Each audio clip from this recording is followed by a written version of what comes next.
नमस्कार, आप सभी का बहुत बहुत स्वागत है। मेरा नाम रूबिका लियाकत है और इस वक्त आप न्यूज 18 इंडिया पर देख रहे हैं गूंज। कोलकाता से लौट आई हूं और ग्राउंड जीरो पर जो कुछ न्यूज 18 इंडिया की टीम ने देखा है वो सच में हिला देने वाला है। और इसीलिए जब स्टूडियो लौट कर आई हूं तो मन में कुछ सवाल लेकर आई हूं और उन सवालों के जवाब मैं नहीं दे सकती, उन सवालों के जवाब आप भी नहीं दे सकते हैं। उन सवालों के जवाब एक्सपर्ट्स दे सकते हैं, सीबीआई दे सकती है, ममता बनर्जी की पुलिस दे सकती है और वो शख्स दे सकता है जिसने इस पूरी की पूरी वारदात को अंजाम दिया है। अब सवाल ये है कि अभया को इंसाफ मिलेगा या फिर ये मामला आरुषि और सुशांत सिंह राजपूत जैसा हो जाएगा। आप कहेंगे कैसे? हमें पता ही नहीं हुआ क्या? हमें नहीं पता है सुशांत सिंह राजपूत के साथ क्या हुआ, हमें नहीं पता कि आरुषि के साथ क्या हुआ। और ये सवाल इसलिए क्योंकि जब से मामले को सीबीआई को सौंपा गया है, एक खास वर्ग बार बार हर प्लेटफॉर्म पर दो केसेस का उदाहरण दे रहा है, आरुषि और सुशांत सिंह राजपूत। सीबीआई की क्षमता पर सवाल भी उठा रहा है, लेकिन इन दोनों केस का जिक्र इसलिए क्योंकि कोलकाता कांड में सबूतों के साथ जिस तरह की छेड़छाड़ हुई है और जिस तरीके के आरोप कोलकाता पुलिस पर लग रहे हैं, ठीक वैसे ही आरोप याद कीजिए आरुषि मामले में नोएडा पुलिस पर लगे थे, सुशांत मामले में मुंबई पुलिस पर लगे थे और कोलकाता कांड में तो सबूतों के साथ छेड़छाड़ की बात सुप्रीम कोर्ट भी उठा चुका है। कोर्ट ने कह दिया है, कल ही आप जानते हैं क्या कहा, कि जिस तरह से पुलिस ने मामले को हैंडल किया है हमने ऐसा 30 साल में कभी नहीं देखा है अपने करियर के। यानी पहला, क्राइम सीन में कई सारे पैरों के निशान मिले हैं। यह देख लीजिए आप। सीबीआई के लिए क्यों अभया केस चुनौती है वो मैं आपको बता देती हूं। क्राइम सीन में कई पैरों के निशान मिल गए हैं, कई पैरों के निशान। Now what will you collect? क्या वहां से सबूत इकट्ठा करोगे? मतलब यह है कि कोलकाता पुलिस ने क्राइम सीन को सुरक्षित रखा ही नहीं। वो आप सीरियल्स वगैरह में देखते होंगे ना, क्राइम सीन की वो पट्टियां लगा दी जाती है, उतनी तक जहमत नहीं उठाई गई। अब दूसरा पॉइंट क्या है? दूसरा पॉइंट यह है कि कोलकाता पुलिस के लिए डीएनए पर सीबीआई निर्भर करती है। कोलकाता पुलिस पर निर्भरता सीबीआई की जो है वो ये सोच रही है और चाहेगी भी। सोच क्या रही? क्यों? क्योंकि शव का अंतिम संस्कार अब हो चुका है, दोबारा डीएनए लिया ही नहीं जा सकता है। तो अब कोलकाता पुलिस के लिए पुलिस के पास जितना कुछ है डीएनए को लेकर पर्याप्त अगर वो है तो बहुत बढ़िया, नहीं तो फिर मामला फंस गया। सीबीआई इसीलिए निर्भर कर रही है कोलकाता पुलिस पर। Now what is the third point? तीसरा पॉइंट क्या? तीसरा पॉइंट यह है कि क्राइम सीन देखकर सीबीआई खुद हैरान हो गई। मतलब यह कि रेनोवेशन के नाम पर वहां तोड़फोड़ कर दी गई। अब मान लीजिए इस इलाके में वारदात को अंजाम दिया गया है, उसके ठीक बगल के इलाके में अगर रेनोवेशन किया जाए तो क्या यहाँ का मलबा, यहाँ की मिट्टी, यहाँ जो मजदूर काम कर रहे हैं, यहाँ जो कॉन्ट्रैक्टर, बाकी तमाम लोग का आना जाना है, पैरों के निशान यहाँ तक नहीं पहुंचेंगे। ये जो क्राइम सीन है, ये जिसे उन लोगों ने सिक्योर नहीं किया था, हो गई ना मुश्किल। अब बताइए, वहां तोड़फोड़ हो गई यानी सबूतों के साथ छेड़छाड़ हो गई, रेनोवेशन के नाम पर आपने क्राइम सीन को कॉम्प्रोमाइज कर लिया। फिर क्या सवाल उठता है? फिर सवाल ये उठता है कि पॉलीग्राफी टेस्ट, उसकी जरूरत अभी, ये तो स्टेज एकदम 1 है, पॉलीग्राफी टेस्ट की क्या जरूरत आ गई सीबीआई को? आपके मन में ये सवाल उठ सकता है। इसलिए सर, क्योंकि 8-9 अगस्त की रात की असल कहानी वही लोग सामने ला सकते हैं जिनसे सवाल किए जाएंगे, क्योंकि सबूत तो अब कुछ बचे नहीं। अब सवाल यह है कि पॉलीग्राफी टेस्ट की जो रिपोर्ट होगी या पॉलीग्राफ जो किया जाएगा वो कोर्ट में तो माना ही नहीं जाता सबूत के तौर पर, तो उससे फायदा क्या होगा? फायदा ये होगा कि सीबीआई को कहानी पता चल जाएगी और जब कहानी पता चलेगी तो सबूत इकट्ठा करने में सीबीआई को आसानी होगी। जुर्म की अगर पूरी वो कड़ियां अगर जुड़ जाएंगी तो फिर आप सब्सटेंशियल एविडेंस निकालने में, खोजने में, इकट्ठा करने में आपको फायदा होगा, आसानी होगी। अब एक और छठा सवाल जो जहन में आता है वो ये कि सीबीआई को 6 लोगों की पॉलीग्राफी की क्या जरूरत पड़ गई? सवाल जहन में किसी के भी आ सकता है।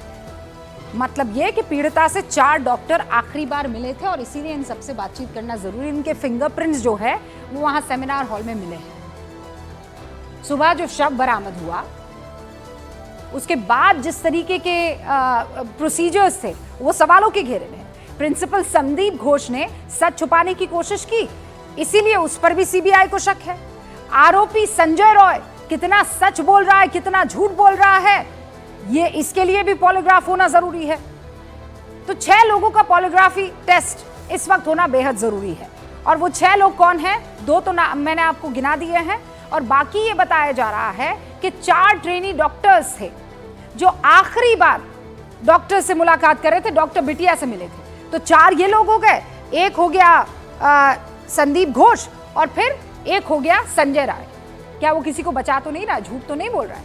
सीबीआई के पास अब यही आखिरी रास्ता है कि पॉलीग्राफ करवाया जाए। अब पॉलीग्राफी टेस्ट से जो सच सामने आएगा उसके बाद उसे ये साबित करने के लिए सबूत इकट्ठा करना सीबीआई के लिए चैलेंजिंग हो जाएगा, क्योंकि 9 अगस्त को 16 घंटों के दौरान बहुत कुछ ऐसा हुआ जिसने सबूतों को बर्बाद करके रख दिया। सुबह 8 बजे पीजीटी के कुछ स्टूडेंट्स जो थे वो सेमिनार हॉल में जाते हैं और डेड बॉडी को देखते हैं 8 बजे, ठीक है। उसी वक्त एचओडी अरुणव दत्ता चौधरी और प्रिंसिपल संदीप घोष को इसकी जानकारी दी जाती है। तो कितनी बजे? 8 बजे के आसपास ये डेड बॉडी देखी जाती है डॉक्टर बिटिया की, सुबह 8 बजे, और जानकारी उसी वक्त प्रिंसिपल संदीप घोष को दे दी जाती है। लेकिन पुलिस को इसकी इत्तला कब होती है? 10:10। अब इस बीच का ये जो टाइम है, क्या हुआ, किसने क्या किया, किससे किसकी बात हुई, क्या लीपापोती की गई और क्यों इतनी देरी की गई? आपके घर में अगर आपको कुछ ऐसा दिख जाए तो सबसे पहला काम आप क्या करेंगे? अपने किसी करीबी को फोन करेंगे एंड देन प्रोबेबली आप पहला कॉल जो है पुलिस को लगाएंगे। लेकिन आप जो कॉल लगाते 10:10 पर, सुबह 10:30 बजे घटना स्थल पर पुलिस पहुंचती है। फोन गया, 20 मिनट के अंदर पुलिस पहुंची। पहुंचना जल्दी चाहिए था लेकिन 20 मिनट के अंदर पहुंची। फिर सुबह 10:53 पर परिवार को पहला कॉल जाता है, मतलब पुलिस पहुंची, वहां पर सब देखा, उसके बाद शायद पुलिस ने पूछा हो कि कॉल किया क्या परिवार वालों को। तो 10:53 पर पहला कॉल जाता है। तबीयत खराब की जानकारी दी जाती है कि बिटिया की तबीयत खराब है। दोपहर 1 बजे फोरेंसिक की टीम वहां घटनास्थल पर पहुंचती है और ठीक इसी वक्त पीड़िता के माँ बाप भी वहां पर एक पड़ोसी के साथ अस्पताल पहुंचते हैं। शव को सबसे पहले ट्रेनी डॉक्टर के पड़ोसी ने ही देखा था, मतलब जिस डॉक्टर की हत्या हुई उसके पड़ोसी ने। दोपहर 3 बजे मजिस्ट्रेट अस्पताल पहुंचे और शाम को 6:10 पर शव को पोस्टमार्टम के लिए भेजा। ये पूरी टाइमलाइन जो मैं आपको बता रही हूँ आपके लिए जानना जरूरी है अगर आप ये समझना चाहते हैं कि कहाँ गड़बड़ी हुई है, सुप्रीम कोर्ट जो टिप्पणियां कर रहा है वो क्यों करनी पड़ रही है। तो कहां पहुंचे हम? शाम 6:10 पर शव को पोस्टमार्टम के लिए ले जाया जाता है। 1 घंटे बाद शाम को 7:10 पर पोस्टमार्टम खत्म हो जाता है और फिर 7:40 पर डॉक्टर बिटिया के माँ बाप को ताला थाने ले जाया जाता है। हालांकि जो पड़ोसी उनके साथ आए थे वो शव के साथ वहां पर रुकते हैं। फिर रात 8:15 पर शव को शमशान घाट ले जाया गया और इसके बीच 11:45 पर मामले की पहली एफआईआर पिता की तरफ से लिखवाई जाती है। अब समझ रहे हैं 9 अगस्त का ये पूरा घटनाक्रम मुझे आपको क्यों बताना पड़ा? क्योंकि जब आप देखेंगे एक के बाद एक टाइमलाइन को, आपको साजिश अपने आप उसकी बू आने लगेगी। बहुत सारे सवाल खड़े करें। कानून तो सबूतों पर चलता है ना। आप और मैं भावुक हो सकते हैं, कोर्ट में जजेस भी भावुक हो सकते हैं, लेकिन जब आप आदेश लिखते हैं वो भावुकता में नहीं। सबूत चाहिए। सबूत उनको कभी निर्माण के नाम पर, कभी भीड़ इकट्ठा ना हो जाए उसके नाम पर खत्म करने की जो पुरजोर कोशिश हुई वो सबूतों को खत्म कर चुके हैं। और अब आज इस पर बात हो जानी चाहिए कि मिटे हुए सबूतों से बताइए कैसे मिलेगा डॉक्टर बिटिया को इंसाफ।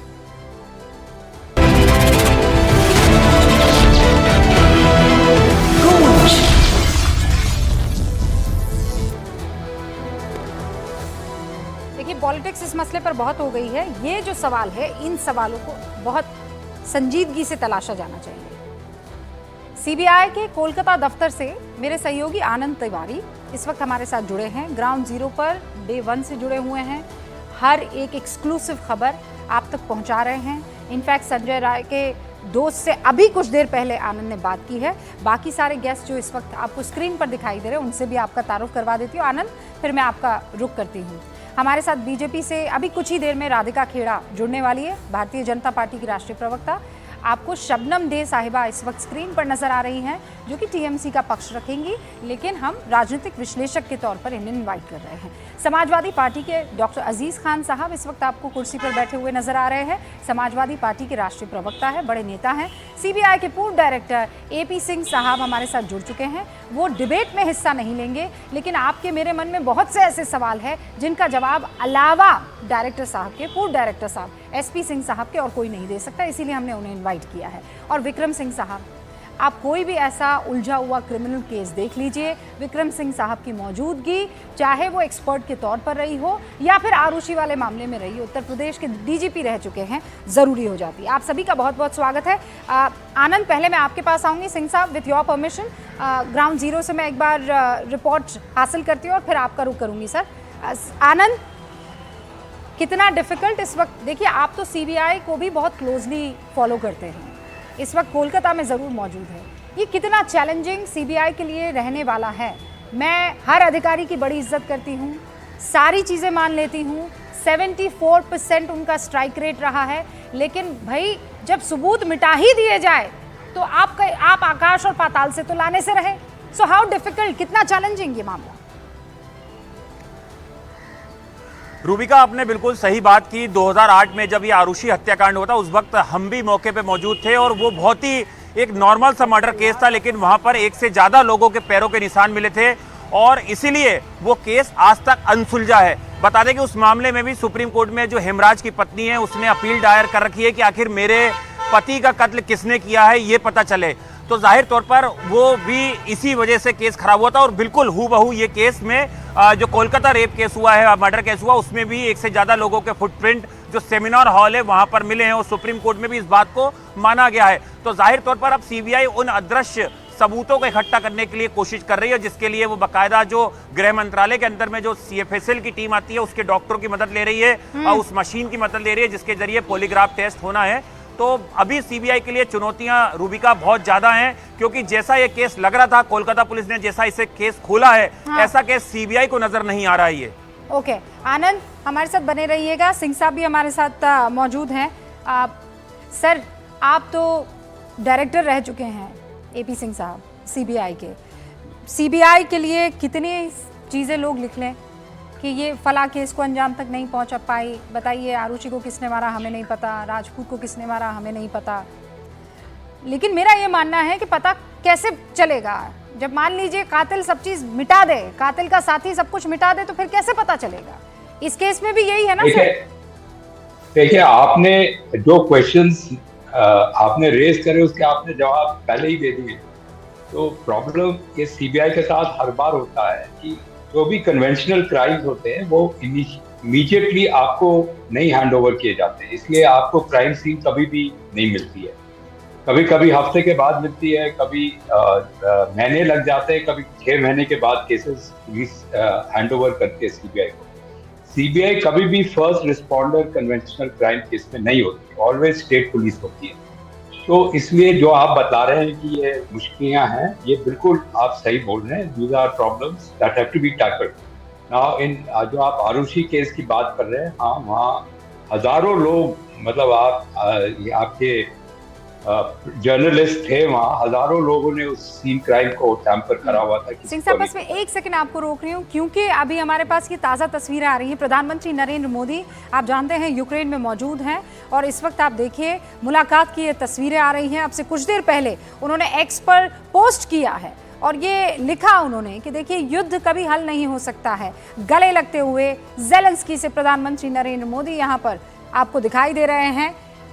ये बहुत महत्वपूर्ण विजिट है, वो इसलिए क्योंकि जब रशिया प्रधानमंत्री नरेंद्र मोदी का जाना हुआ था तो हर वक्त ये नज़र और सवाल उठाए गए थे कि क्या यहाँ पर हिंदुस्तान ने अपने दोस्त को चुन लिया है, लेकिन हिंदुस्तान की हमेशा भारत की ये पॉलिसी रही है कि हम कभी भी युद्ध का पक्ष नहीं ले सकते हैं और ना रख सकते हैं।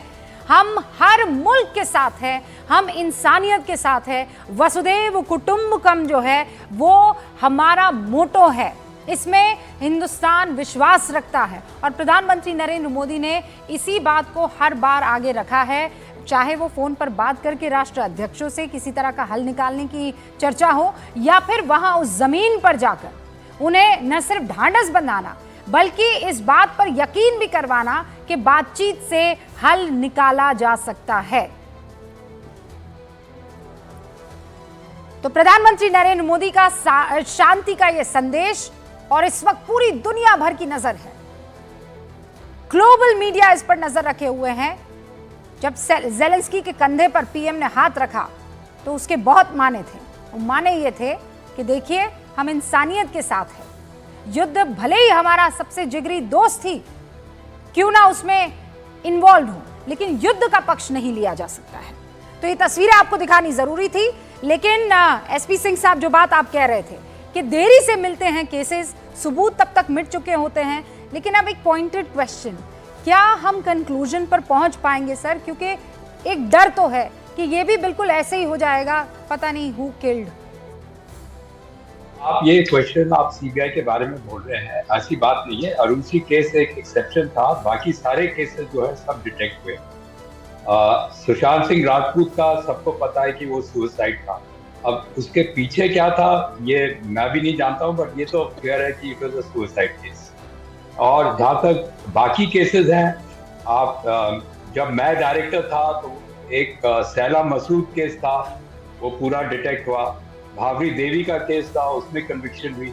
तो ये तो है नहीं कि CBI in spite of scene of crime being tampered, it is not कि सीबीआई इन्वेस्टिगेशन नहीं कर पाती है, वो कर पाती है और रिजल्ट्स भी देती है। और इस केस में भी मैं आपको बता दूं कि सीबीआई फुल्ली कॉम्पिटेंट है और इसमें अक्यूज ऑलरेडी अरेस्टेड है, वो उसकी इंटरोगेशन चल रही है, उसका लाइव डिटेक्टर हो रहा है। तो जरूर सीबीआई असली कंक्लूजन में पहुंच जाएगी। थोड़ी सी हैंडीकैप्स है कि सीन ऑफ क्राइम इनिशियली उनको नहीं मिला, पर हमको भरोसा करना चाहिए कि कलकत्ता पुलिस ने जो भी करा होगा उसी दिन करा है। उन्होंने भी फोरेंसिक, उनके भी एक्सपर्ट्स, ये तो कैपिटल मेट्रो सिटी में हुआ है, उनके फोरेंसिक एक्सपर्ट जरूर गए थे और उनका पोस्टमार्टम हुआ है, वीडियोग्राफी भी है, उसमें एक्सपर्ट्स आएंगे, वो देखेंगे।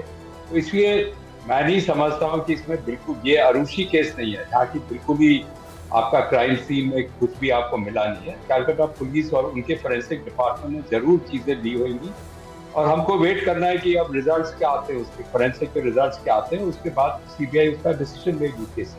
सिंह साहब, मतलब आपकी बातें सुनकर थोड़ा सुकून मिल रहा है कि ऐसा मत सोचिए कि अब इसमें कुछ नहीं होगा, ये डेड एंड पर हम पहुंच चुके हैं। बिल्कुल आप कॉन्फिडेंस रखिए सीबीआई में, it's a professional organisation, it is very competent और इसमें कोई पॉलिटिक्स नहीं है। It is not, these cases are not politics, these are, it's a rape and murder case. Rape and murder case, अब ये बात अलग है ना सिंह साहब के आपको पॉलिटिक्स में घेर लिया जाता है, that's a different case all together. इसमें हाँ, इसको आप बड़ा, लोग कोशिश करते हैं इसको पॉलिटिक्स करने की, बट ये प्रोफेशनल क्राइम है और प्रोफेशनल इन्वेस्टिगेटर्स हैं जो इन्वेस्टिगेट कर रहे हैं, वो सब प्रोफेशनल्स हैं, उनको बहुत एक्सपीरियंस है। इसलिए कोई आपको इस बात में घबराने की बात नहीं, ultimately they will come to the correct conclusion. आप सिर्फ टाइम दीजिए। इसमें प्रेशर, सीबीआई को प्रेशर में नहीं डालना चाहिए, ना मीडिया को डालना चाहिए, ना कोर्ट्स को डालना चाहिए, उनको अपना काम प्रोफेशनली करने दें। ओके, और हम तो यही चाहते हैं। नहीं, ये आपकी रिक्वेस्ट को जो है वो सर आंखों पे रखना हमारा भी कर्तव्य है। हम तो चाहेंगे कि कंक्लूजन तक पहुंचे, लेकिन जो सवाल जहन में आते हैं अगर वो हम जनता के सामने नहीं रखेंगे और उनके मन में जो सवाल है वो नहीं पूछेंगे तो फिर अन्याय हो जाएगा। Sir thank you so much. एक तो ये कि आप ये कह रहे हैं इसे आरुषि वाला मसला ना समझे, ये this is not the dead and. लेकिन विक्रम सिंह साहब, यहाँ एक महत्वपूर्ण सवाल अब इस बात को लेकर आ जाता है कि पॉलीग्राफी टेस्ट, कोर्ट में तो उसकी स्टैंडिंग कुछ है नहीं, उससे सच में कुछ हासिल होगा हमको? विक्रम, निसंदेह रूबिका जी, एपी सिंह साहब है, ये मेरे बैचमेट होने के साथ साथ अच्छे दोस्त भी हैं और मैं बताना चाहूंगा कि आरुषि मर्डर केस में कन्विक्शन हुआ था लोअर कोर्ट में। ये बात दूसरी है, रसूखदार आरोपी थे, हाई कोर्ट से छूट गए। मैं अपनी ये बात से ही समाप्त करता हूं और आगे बढ़ता। आप मृदुभाषी हैं, बहुत डिप्लोमेटिक हैं, मैं न मृदुभाषी हूं न डिप्लोमेटिक हूं एपी। अब हम आगे बढ़ते हैं रूबिका के सवाल पे। रूबिका जी, पॉलीग्राफ टेस्ट एक नेगेटिव टेस्ट होता है और इसके आधार पर इन्वेस्टिगेशन को कोरॉबोरेटिव एविडेंस मिलता है, महत्वपूर्ण एक संकेत मिलते हैं। और पॉलीग्राफ टेस्ट के बाद, जैसा कि एपी सिंह साहब बताएंगे, कि एक बड़ा ही एक टू इन्वेस्टिगेशन होता है जिसके आधार पर इन्वेस्टिगेशन को एक प्राण मिलता है, एक डायमेंशन मिलता है। और ये अगर हो रहा है तो ये बहुत अच्छी बात है, पहले हो जाना चाहिए था, पहले नहीं हुआ, अब हो रहा है। और रही डीएनए की बात, तो ये भी आपको बता दें, डीएनए डेड बॉडी के नष्ट होने से ऐसा नहीं है कि डीएनए के स्रोत खत्म हो जाते हैं। डीएनए प्राप्त करने के और तमाम तरीके हैं, जो कि उसके बच्ची के पुराने कपड़ों से, रूमाल से, मफलर से तमाम स्रोत हैं। अब मैं बाकी बातें नहीं करूंगा क्योंकि ऐसा ना हो कि अभी जो बची कुची कसर थी उसको भी सत्यानाश जाकर कर दें। तो इसीलिए मैं कहूंगा कि हताश होने की जरूरत नहीं है। मैं एपी सिंह साहब के जज्बे को सलाम करता हूं। मुश्किल से मुश्किल ब्लाइंड मर्डर दीजिए, सीबीआई उसको जरूर वर्कआउट करेगी और सजायाबी के मुकाम तक जरूर पहुंचा लेगी। इसलिए मुझे पूरी उम्मीद है, पूरा देश सीबीआई के इन्वेस्टिगेटर के ऊपर। और आप देखें उसका मनोबल गिराने के लिए क्या कोशिश की जा रही है। एक चिट्ठी वायरल हो रही है डीआईजी सीबीआई के नाम से कि मुझे इतना हताश और निराशा हो रही है कि मुझे इस पद से इन्वेस्टिगेशन से हटा दिया गया। बाद में सीबीआई मुख्यालय को उसका खंडन करना पड़ा। ये पत्र बिल्कुल फेक है, बिल्कुल ही नकली है, इसके ऊपर ध्यान न दिया जाए। मैं उम्मीद करता हूं ये जो कोलकाता में एविडेंस डिस्ट्रक्शन हुआ उसके ऊपर भी सीबीआई एक केस रजिस्टर करेगी, जिन्होंने डिस्ट्रॉय किया, जिसने भी किया हो उनके ऊपर कार्रवाई हो। और ये नकली चिट्ठी जो आई थी इसके ऊपर भी कार्रवाई हो। सर ये डगर तो बहुत कठिन है पनघट की। अभी तो बीच में ये तो सिर्फ खत आया है, अभी तो बीच में न जाने और क्या क्या आने वाला है। अजीज खान साहब, मैं देखिए समाजवादी पार्टी को आज इन्वाइट करने के पीछे मकसद ये है कि पॉलिटिक्स तो हो रही है, हमें तो दिख रहा है साफ तौर पर। और इससे पहले तक सवाल पूछ रहे थे तो हम पर इल्जाम मढ़े जा रहे थे। कल तो सुप्रीम कोर्ट ने क्लियरली कह दिया, वही सवाल दीदी पर, दीदी की पुलिस पर सीधे तौर पर उठाए कि 30 साल के करियर में हमने ऐसा नहीं देखा है। किसको बचाने की कोशिश हो रही है? देखिए रूबिका जी, मैं कह रहा हूं कि जो ये जघन्य हत्या हुआ है, उस राक्षस ने जो ये हत्या किया है, इस पर कोई राजनीति नहीं कर सकता और राजनीति करनी भी नहीं चाहिए, क्योंकि ऐसे लोग इंसान नहीं होते, वो जानवर होते, वैसी जानवर। तो वैसी जानवर के लिए कौन राजनीति करेगा और कौन हमदर्दी करेगा? पहली बात तो ऐसे शख्स को वो सजा देनी चाहिए जो यकीनन इतिहास में ये चीज दर्ज हो जाए। एक बात। दूसरी बात, देखिए समाजवादी पार्टी कभी भी बहनों के ऊपर जब भी अत्याचार हुआ है, बेटियों पर जब भी अत्याचार हुआ है, समाजवादी पार्टी ने कभी उस पर राजनीति नहीं किया। हमेशा समाजवादी पार्टी ने हमेशा जो पीड़िता है उसके साथ खड़े होकर के हमेशा उसके सुख दुख में साथ दिया है। कौन कह रहा राजनीति कर रही समाजवादी पार्टी? ये मनगढ़ंत बातें हैं। हमेशा अभी बंगाल में इतना बड़ा इशू हुआ है, हमारे तमाम नेताओं ने हमेशा सवाल खड़ा किया, ये बात कहा कि जिस तरह वहां पर राजनीति बीजेपी कर रही है, भाई हत्या हुआ है, क्या ममता जी नहीं चाहेंगी कि उस बिटिया को न्याय मिले? बिल्कुल वो भी चाहेंगी। हाँ, बड़ी लापरवाही हुई है पुलिस के द्वारा, वहां पर जो प्रिंसिपल है उसके द्वारा बड़ी घटना को अंजाम देने में कहीं ना कहीं उसकी भी लापरवाही रही, कहीं ना कहीं संलिप्तता लग रही है। और जो शख्स जिसने यह घटना का अंजाम दिया है वो इंसान नहीं है। हाँ, तो उस लिहाज से अजीज खान साहब, मान लीजिए किसानों के साथ जो अत्याचार यहाँ पर हुए थे, जिसे आप बार बार कहते हैं, तो उसमें अमित शाह पर किसी तरह का कोई आरोप नहीं गढ़ना चाहिए ना, क्योंकि अमित शाह तो होम मिनिस्टर है। जो हुआ वो दिल्ली पुलिस की तरफ से हुआ है ना, तो नाकामी दिल्ली पुलिस की है, राइट?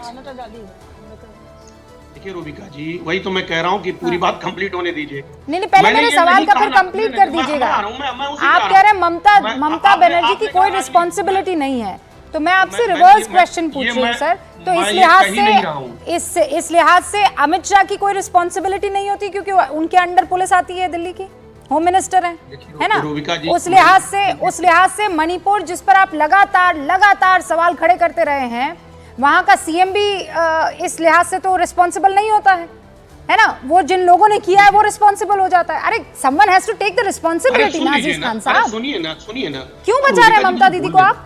नहीं, बिल्कुल नहीं बचा रहे, बिल्कुल नहीं बचा रहे। हम मांग कर रहे हैं ममता जी से कि इस पे निष्पक्ष होकर के पूरी तरह से इसके इन्वेस्टिगेशन हो, उसमें सहयोग करे वहां की सरकार। ये कतई नहीं, हम वो लोग नहीं है कि जब घटना महाराष्ट्र में होती तो हम दूसरी बात करने लगते हैं, उत्तराखंड में कोई बात होती है तो हम दूसरी बात करने लगते खान हैं। साहब, हम वो लोग नहीं है, हम ये बिल्कुल कतई राजनीति की बात नहीं करते। मैं आपको याद नहीं दिला दूं है, क्या? हम अयोध्या मणिपुर में नहीं आपको जाना याद दिला दूं चाहते। क्या मैं? हाँ, याद दिला दूं आप याद आपको। दिलाइए, एक क्या एक जो दिलाइए? केसेस है, आप ही के पार्टी से ताल्लुक रखने वाले लोग हैं ना, उनको आप कैसे बचा रहे हैं आपको पता है ना। यहाँ पर बात कर देना इज अ डिफरेंट थिंग, और सवाल खड़े करना कि नहीं, क्यों आप लोगों ने कहा कि नहीं कहा कि डीएनए टेस्ट होना चाहिए, क्यों होना चाहिए उसका डीएनए टेस्ट? आप मुझे मौका दे, ये बताइए रूबिका जी, आप देश की बड़ी पत्रकार हैं, आप नहीं चाहेंगी क्या किसी भी केस का इन्वेस्टिगेशन हो? जांच से आप भागना चाहती है? जांच होना क्या बुराई है, और जांच की मांग करना क्या बुराई है? जांच इसलिए डीएनए, आज से पहले तो आपने नहीं बोला। मैं फिर कह रहा हूं, नहीं मुझे बताइए, नहीं मुझे बताइए, हाथरस के केस में कब आपने डीएनए की मांग की? अगर हमारे नेता मुझे बताइए ना, आपने आरोपी के डीएनए के टेस्ट की मांग कब कर दी? इससे पहले कब कर दी बताइए? अरे सुनिए ना, अगर जांच की बात की जा रही है, निष्पक्षता की बात की जा रही है, जांच is a different thing sir. आप कह रहे हैं डीएनए सेलेक्टिव अप्रोच पर मैं सवाल उठा रही हूं सर। अगर इसकी मांग की जा रही है तो बिल्कुल जायज मांग है, ये हम कह रहे हैं बिल्कुल जायज। इससे पहले कब आपने मांग की? इससे पहले कब मांग की? इससे पहले तो सीधे तौर पर आपने कहा फला आदमी को इस्तीफा दे देना चाहिए, फला सीएम को अपनी कुर्सी और गद्दी छोड़ देनी चाहिए, इसको फांसी पर लटका देना चाहिए। सारे केसेस में जांच की कहां बात कर रहे थे आप तो डायरेक्टली उसको सजा देने की बात कर रहे थे। अब इसमें आपको अयोध्या में आपको जांच चाहिए, वेस्ट बंगाल में आपको जांच चाहिए। काहे चाहिए सर जांच? वही मादा रखिए ना जैसा हाथरस में रख रहे थे, वही मादा रखिए ना जैसा कठुआ में रख रहे थे।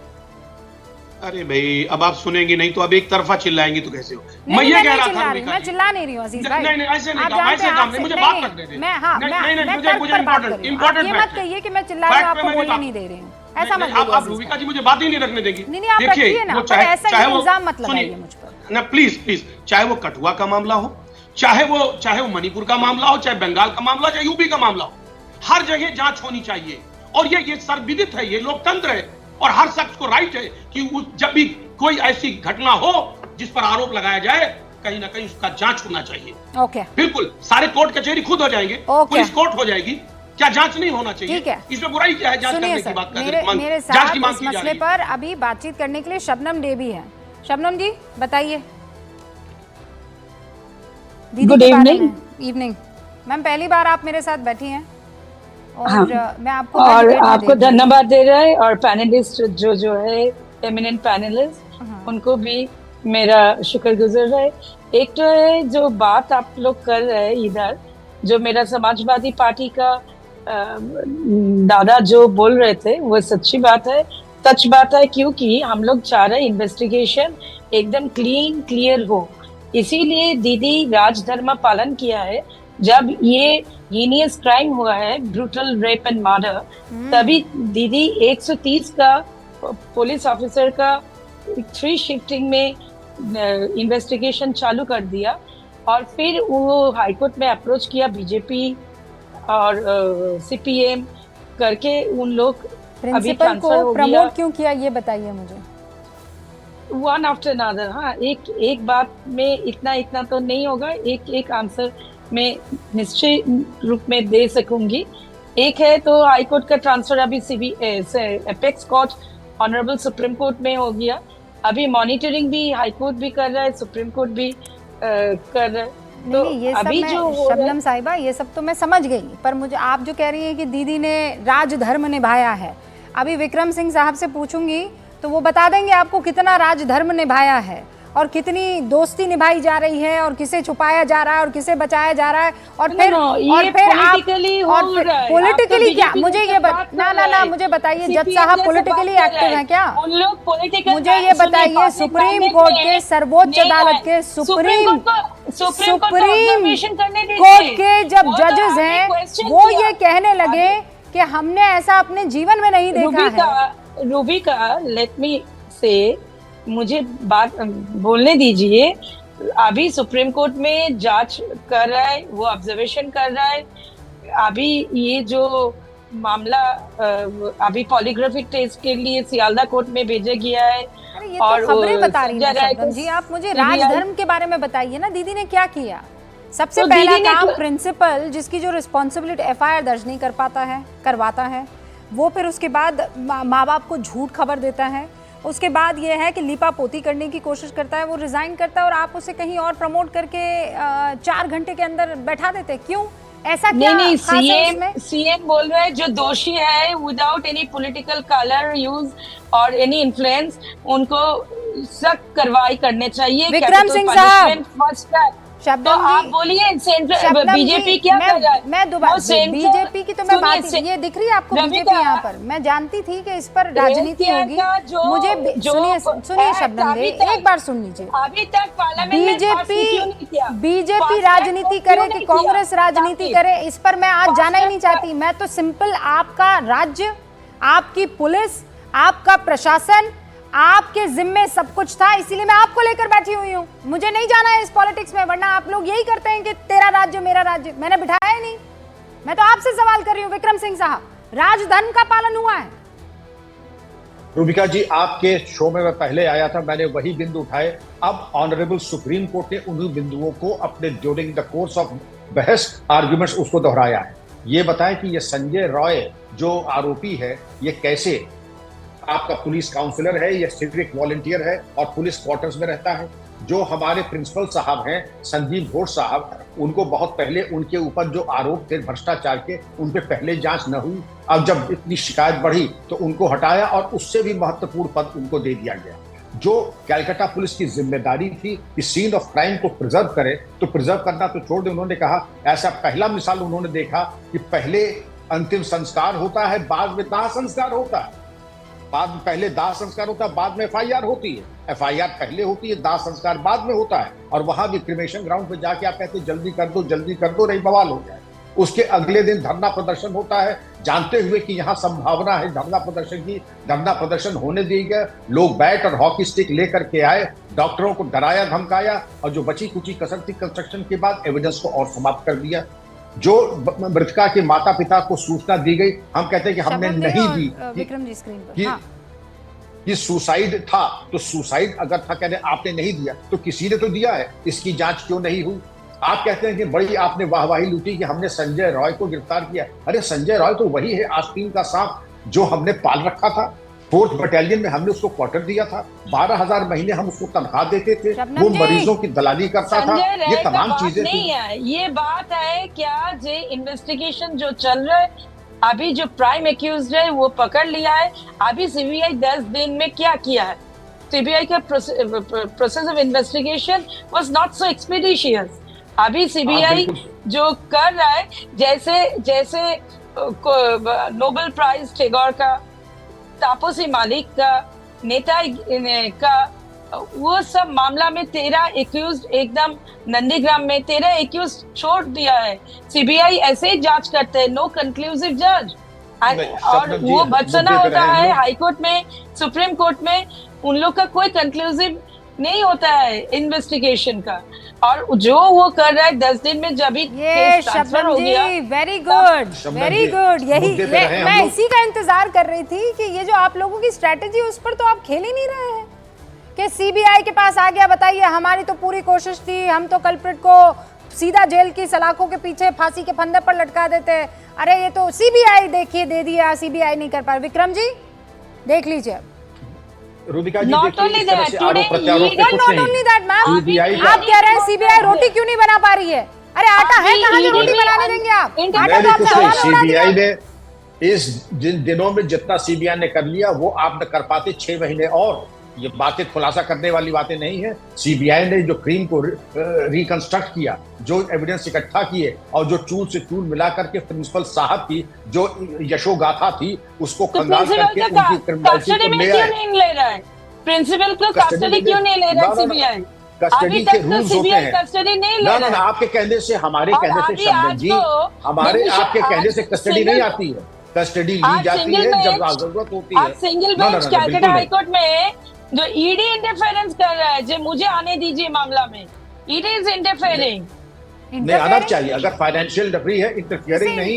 अपने को ये इंटरफेरेंस न कहिए, गलत शब्द है ये।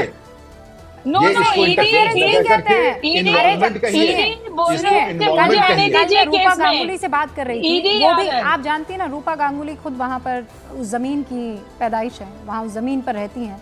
हाँ ठीक है, वो भारतीय जनता पार्टी से जुड़ी है, उन्होंने ये मांग कर दी थी कि यहाँ जिस तरीके के कांड हो रहे थे, सारा का सारा मनी ट्रेल पता करना जरूरी है, कुछ बड़ा खेल है। और राधिका खेड़ा भी हमारे साथ जुड़ चुकी हैं। राधिका जी, बड़ी देर हो गई आते आते। Then income tax should come in also. जी इनकम टैक्स भी आ जा सकते हैं। सॉरी, क्योंकि इतनी बारिश हो रही है जैम की वजह से, रियली सॉरी। अच्छा, लेकिन ये इतनी देर सीबीआई की जांच में तो नहीं हो जाएगी? किधर? आई एम सॉरी, मेरे को सवाल सुनाई नहीं दिया था क्योंकि मैं अभी कनेक्ट हुई हूँ। हाँ, नहीं, कोई बात नहीं, कोई जल्दी नहीं है राधिका जी। हम सीबीआई के मसले पर चर्चा कर रहे थे। शबनम डे यहाँ पर राजनीतिक विश्लेषक है और टीएमसी का पक्ष रखती है। वो कहती है सीबीआई ने आज तक ऐसा कौन सा झंडा गाड़ दिया, अभी 10 दिन हो गए, क्या सबूत हासिल कर लिया सीबीआई ने? रूबिका जी, ऐसे क्या झंडे गाड़े हैं ममता सरकार ने जो बार बार सीबीआई को आना पड़ता है? इनकी क्या पुलिस और इनकी खुद गृह मंत्री हैं, खुद चीफ मिनिस्टर है, ऐसी हेल्पलेस चीफ मिनिस्टर है जो खुद के खिलाफ प्रोटेस्ट निकालती है, क्यों किसी भी केस में सीबीआई को आना पड़ता है? क्या स्टेट की सरकार, स्टेट की पुलिस इतनी करप्ट है, इतनी यूजलेस है कि वो अपने ही लोगों का ध्यान नहीं रख सकती है, अपने ही लोगों को जस्टिस नहीं दे सकती? और क्लियर केस है कि एक आदमी को लगातार प्रोटेक्ट किया जा रहा है राइट फ्रॉम द टाइम जब वो प्रिंसिपल बनता है, क्योंकि उसका कोई ना कोई हाथ तो है, इसीलिए उसको प्रोटेक्ट किया जा रहा है। कभी उसको मुर्शिदाबाद भेजा जाता है, कभी वापस लाया जाता है। और अब हेल्थ मिनिस्टर ने, जो प्रदेश की मुख्यमंत्री भी है, गृह मंत्री भी है, उस आदमी को अब हेल्थ मिनिस्ट्री में ओएसडी बना दिया है। किस चीज के लिए उसको रिवॉर्ड किया जा रहा है? प्रिंसिपल से ओएसडी बना दिया है। इतनी पावर सेंट्रिक पोजीशंस उसको क्यों मिल रही है? कौन है जो उसको प्रोटेक्ट कर रहे हैं? और अगर आपसे खेल क्या है चल रहा और सीबीआई को आना है तो हेल्पलेस मुख्यमंत्री को इस्तीफा देना चाहिए, इमीडिएटली इस्तीफा दे। अच्छा, ये इस संदीप घोष के बारे में मुझे बताइए, क्या ये चीज क्या है? ये कौन है?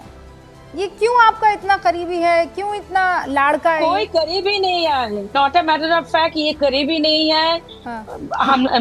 मेरा सीएम बोल दिए जो उनको एक्यूज्ड है उनको सख्त कार्रवाई करने चाहिए और कार्रवाई हो रहा है। शबनम दे, जो कार्रवाई हो रहा है, मेरी बात सुनिए, मैं फिर रिपीट कर लेती हूँ और इसको थोड़ा आसान शब्दों में तोड़ देती हूँ। आपके घर में खुदा न खास्ता, चलिए मेरे घर में कर दी, मेरे घर में खुदा न खास्ता कुछ गड़बड़ी हो जाए, ठीक है, आप गार्जियन हैं और गड़बड़ी करने वाला शख्स या जिसके जिम्मे था कि कुछ गड़बड़ी नहीं होगी, वो रिजाइन करता है और आप मैडम क्या करती है, उसका रेजिग्नेशन लेकर उसे किसी बड़ी जगह पर पोस्टिंग दे देती हैं। इसके मतलब क्या है? इसके माने क्या है? जिस शख्स पर कार्रवाई करनी चाहिए उसको आप प्रमोट कर देते हैं। कौन है ये? बताइए ना मुझे, इसके बारे में जानना है, कौन है ये? सीएम स्ट्रिक्टली ये प्रोहिबिट किया है कि कोई अभी ट्रांसफर या प्रमोशन डिमोशन अभी नहीं करना है।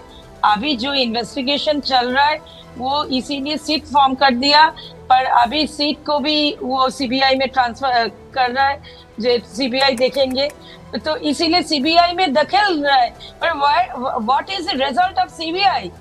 आपको तो बोल रहा है जो तापसी मालिक, नंदीग्राम, नेताई, नोबेल प्राइज, डॉक्टर श्यामपदा दास जो कि ममता दीदी के बहुत करीबी है ना, जानते ना, फैमिली डॉक्टर है उनके, ये तो जानते ही होंगे दीदी के बारे में, आपने तो पीएचडी कर रखी है शबनम जी। ये नहीं, मैं कोई पीएचडी नहीं की। अरे अतिशोक्ति अलंकार का मैं इस्तेमाल कर रही थी शबनम जी। तो ये मुझे ये बताइए, श्यामपदा दास का बहुत करीबी बताया जा रहा है संदीप घोष, तो कोई तो खेल है ना, कुछ तो कनेक्शन होगा ना। ये इतना वायरल हो रहा है, एआई इंटेलिजेंस भी इतना वायरल हो रहा है, व्हाट्सएप में वायरल हो रहा है, सोशल मीडिया वायरल हो रहा है, इसीलिए सुप्रीम कोर्ट का ऑब्जर्वेशन भी है दैट देयर लॉर्डशिप्स ऑब्जर्वेशन जे वायरल सोशल मीडिया अभी मत ये इंटरवीन मत कीजिए, और जो जसूद चल रहा है इन्वेस्टिगेशन वो ऐसे चलने चाहिए। एक सेकंड, क्या मतलब, क्या वायरल एआई? क्या डॉक्टर श्यामपदा दास फैमिली डॉक्टर है कि नहीं है ममता बनर्जी का? बहुत अभी कुछ वायरल हो रहा है। कि मैं सवाल पूछ रही हूँ, मुझे आप गलत साबित कर लीजिए ना कि नहीं है फैमिली डॉक्टर।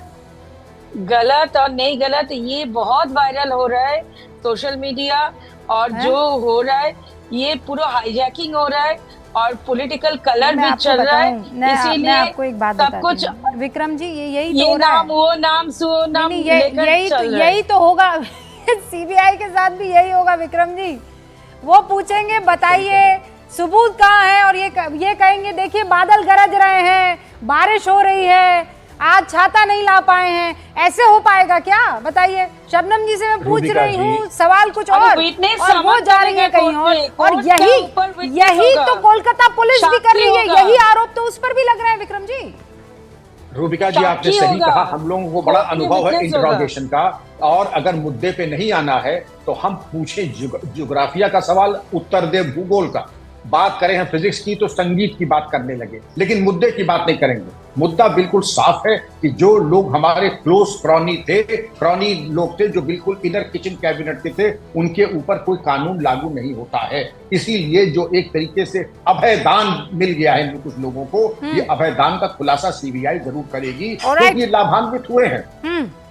आप राधिका खेड़ा कुछ कहना चाह रही हैं और अजीज खान साहब भी, दोनों स्क्रीन पर। हाँ राधिका जी। देखिए, ये बार बार कहा जा रहा है कि सीबीआई ने अभी तक एक ही अरेस्ट किया, सीबीआई क्या कर रही है?